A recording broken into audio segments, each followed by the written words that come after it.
qu'il y a une situation d'insécurité depuis près de 30 ans en Casamance. Mais si vous avez bien écouté nos experts, nous travaillons sur l'ensemble du Sénégal à travers un programme pour lequel du moins nous vous rendons compte aujourd'hui, le programme Falsen, formation sur les armes légères au Sénégal. Nous travaillons sur l'ensemble du territoire en privilégiant les zones assez critiques. Nous avons déjà établi une cartographie qui montre bien la répartition de nos actions à travers ces zones critiques, la Casamance en priorité, le Sénégal oriental pour des raisons frontalières et d'exploitation minière, le centre du Sénégal pour la concentration importante des personnes qui se font au moment des événements religieux. Je ne cite que la zone de Touba qui est assez sainte dans un certain aspect, mais qui est aussi assez compliquée en termes de sécurité. Nous travaillons aussi sur la zone Est, frontière Mali-Mauritanie, et la zone Nord, frontière aussi avec la Mauritanie pour les questions de mouvement de population. Donc nous travaillons aussi avec ce programme pour vous montrer qu'il couvre l'ensemble du Sénégal.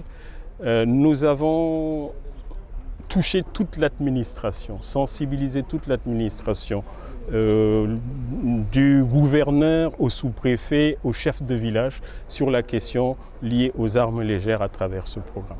Selon les zones qu'on a étudiées, chaque zone aurait sa spécificité. En Casamance, historiquement, les armes ont circulé à cause du conflit. Au centre, les armes ont circulé parce qu'il y a un grand déplacement de population, 2 000 à 3 millions de personnes qui se réunissent, il y a du commerce, il y a du vol, etc. Au niveau des frontières, la criminalité transfrontalière organisée, partout vous parlez de drogue, son corollaire, c'est toujours comme encore les armes. Vous parlez de vol de bétail, son corollaire, ce sont aussi les armes. Donc, il n'y a pas qu'une raison, il y a une série de raisons englobées dans une situation de pauvreté qui exacerbe l'envie des populations à utiliser les armes.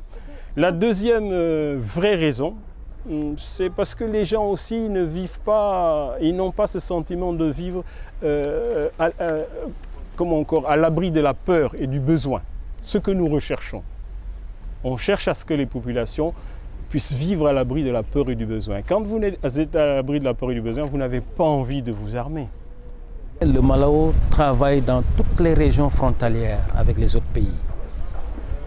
Tambacounda, Kédougou, c'est simple.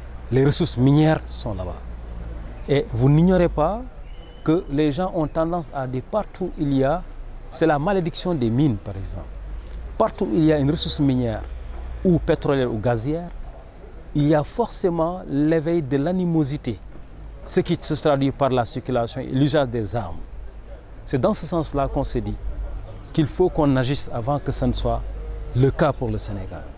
Il faudrait une culture de la paix, la lutte contre les armes légères, pour éviter à ces populations-là le recours aux armes pour régler leurs problèmes économiques. Donc c'est un peu ce qui fonde notre intervention dans le Kédougou. Mais aussi c'est une zone transfrontalière où le grand banditisme transfrontalier est organisé. Donc les gens peuvent circuler de pays à pays avec les armes. Il faut qu'on puisse éveiller la conscience des gens sur le danger que ça peut constituer pour leur sécurité.